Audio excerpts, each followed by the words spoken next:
Il aurait dû être suspendu pour le prochain match ce soir contre la Belgique, sauf que Donald Trump a décroché son téléphone, il a appelé cet homme, Monsieur Infantino, le patron de la FIFA, et la suspension du joueur est annulée. Xavier de Giacomoni, vous conviendrez que ce n'est pas banal.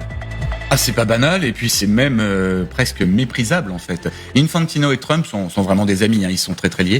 Infantino est allé jusqu'à créer le prix de la paix de la FIFA pour l'attribuer à qui? Évidemment à Donald Trump, puisqu'il voulait le consoler en fait de ne pas avoir eu le prix Nobel de la paix. Juste comment il justifie Infantino la non-suspension? Parce qu'en football, vous prenez un carton rouge, la suspension pour le match suivant est automatique. Donc, comment il justifie? Je suis pas du tout un technicien. J'ai l'impression qu'il n'essaye même pas de justifier. Si. Alors, il y a une justification, il y a un article obscur de la FIFA qui permet d'avoir une sorte de suspension avec sursis, si vous voulez. Si jamais il recommet une faute, alors là, il prendra beaucoup plus longtemps. Après, si j'ai bien compris. Mais le problème, le problème n'est pas là, c'est qu'une nouvelle fois, on a un Donald Trump qui ne respecte rien, qui ne respecte pas la démocratie, qui ne respecte pas les règles du football et qui veut en fait une Coupe du Monde uniquement tournée vers lui. Et pour ça, il faut quand même que l'équipe des États-Unis brille un tout petit peu. Or, Balogun est vraiment l'attaquant fer de lance. C'est un des seuls joueurs des États-Unis qui puisse éventuellement faire la décision. Moi, ce qui m'intéressait en revanche, ce sont les précédents. Et les précédents,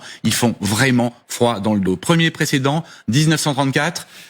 La Coupe du Monde se déroule en Italie et les arbitres sont sous la pression constante de Benito Mussolini. Benito Mussolini qui n'aimait pas du tout le football, mais qui avait bien compris déjà que c'était l'opium du peuple. Il va dans les vestiaires, il menace les arbitres et à la fin, qui c'est qui a gagné à votre avis? L'Italie. Eh ben, championne du monde 34. Il semblerait, même si là aussi je peux avoir quelques lacunes, il faudrait me pardonner.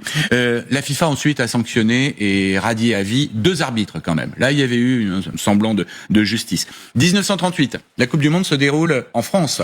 Et là encore, pression de Benito Mussolini. Nous sommes un an avant la Seconde Guerre mondiale. L'Autriche, il y a eu l'Anschluss. L'Autriche a été annexée par l'Allemagne. L'équipe d'Autriche a totalement disparu. Elle s'est fondue dans l'équipe d'Allemagne. Et ces joueurs sont contraints donc de jouer pour la Mannschaft avec obligation au Parc des Princes, à 500 mètres d'ici, de faire le salut nazi. L'Allemagne ne dépassera pas les 8e de finale, comme quoi il y a parfois quand même un minimum de justice. Mais qui a gagné?